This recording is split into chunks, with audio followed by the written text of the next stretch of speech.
भाई एसी की हवा ख़राब होती है, शरीर को नुकसान करती है। अक्सर ये वही लोग बात करते हैं जो जिसके घर में एसी नहीं होती है, जैसे कि पहले मैं बात करता था।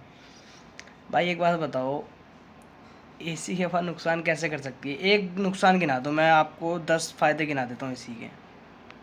भाई एसी में इतनी गर्मी पड़ रही है बाहर, एकमात्र बेचारा यही तो सहारा है, इसी को लोग बदनाम करते हैं। भाई एसी में रहने से गमोरी नहीं होती है, फोड़े फुंसियाँ नहीं होती है,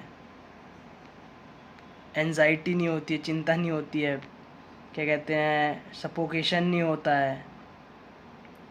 इतने सारे फ़ायदे हैं भाई एसी में रहने के, और तुम लोग कहते हो कि एसी में रहने से नुकसान होता है। क्या नुकसान हो रहा है भाई? बाहर सोचो, 50-50 डिग्री टेम्परेचर पड़ रहा है, हाफ सेंचुरी लग चुकी है टेम्परेचर की, और आप कह रहे हो कि एसी में रहने से नुकसान होता है।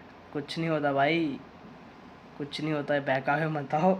एसी की ये देखो, आप खुद देखो, जो बंदा एसी में रहता है कभी उसके चेहरे पे फोड़ा फुंसी, घमोरियाँ, चिंता, एसी में आने से मतलब देख रहे हो पसीना तक नहीं आता है, मन में खुशहाली सी बनी रहती है एसी में घुसते हुए, होता है ना ऐसे। तो भाई ये सब फालतू की बातें हैं कि एसी में रहने से और एसी की हवा नुकसान करती है, समझ रहे हो?